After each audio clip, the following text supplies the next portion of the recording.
We have been looking at perfect squares and we have been taking the square roots of perfect squares. Here is a chart of perfect squares. I want you to pause the video and I want you to fill in as many as you can. See what you know, see what you remember. Don't use your calculator, don't use your chart, and see what you can do.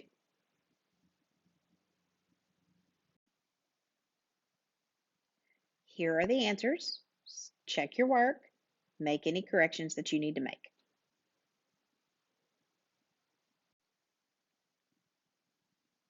Okay, so here is the square root of a number. I want you to tell me one thing you notice about this and one thing you wonder.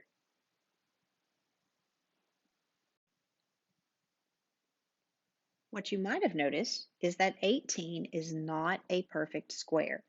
There is not a whole number times itself that equals 18. Now, there is a number times itself that equals 18, but it's not a pretty number. It's a big, long, ugly decimal. So what we're going to learn today is how to estimate perfect square, or I'm sorry, non-perfect squares. We're going to estimate the square root of non-perfect squares.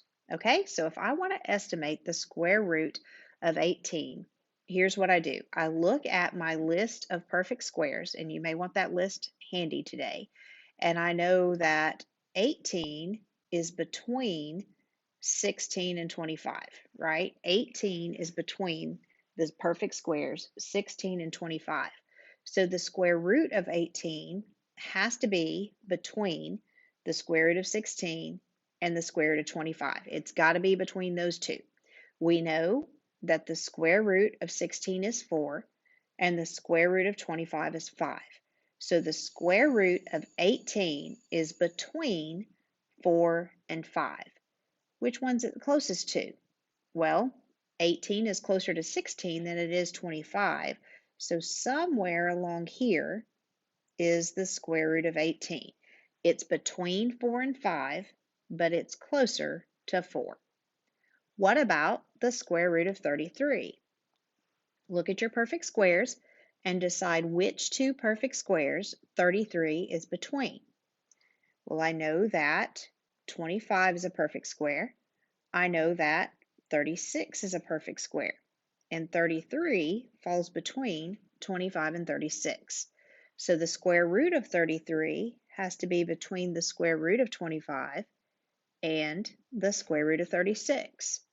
The square root of 25 is 5, and the square root of 36 is 6. So the square root of 23 is between 5 and 6. Which one is it closest to? Well, 33 is 8 away from 25 and only 3 away from 36. So if we had to put it on the number line, we would put it closer to 6. So the square root of 33 is between 5 and 6, and it's closest to 6. One more, the square root of 68.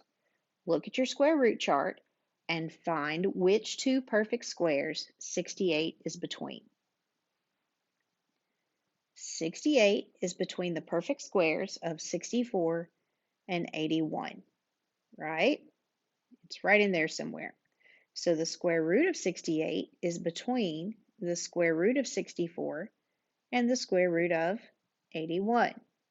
Well, I know that the square root of 64 is 8 and the square root of 81 is 9. So the square root of 68 is somewhere between 8 and 9. Which one is it closest to? Well, 68 is a lot closer to 64 than it is 81. So the square root of 68 is closer to 8. It would be 8 point something, but we know it's closer to 8.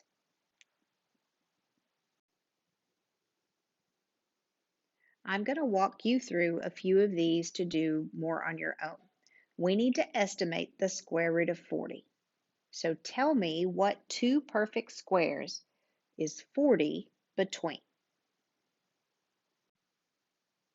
40 is between 36 and 49, right? So the square root of 40 is between the square root of 36 and the square root of 49. So the square root of 40 is between What two whole numbers? Since the square root of 40 is between the square root of 36 and the square root of 49, the square root of 40 is between 6 and 7. Now, draw about where the square root of 40 would be on the number line and tell me which whole number it's closest to. 40 is only 4 away from 36, but it's 9 away from 49. So it's got to be closest to the square root of 36 on the number line, which means the square root of 40 is closest to 6. Next, the square root of 110. Tell me which two perfect squares 110 is between.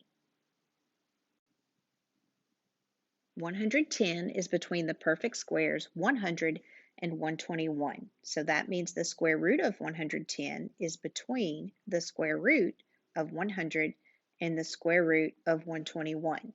So what two whole numbers is the square root of 110 between? The square root of 110 has to be between 10 and 11.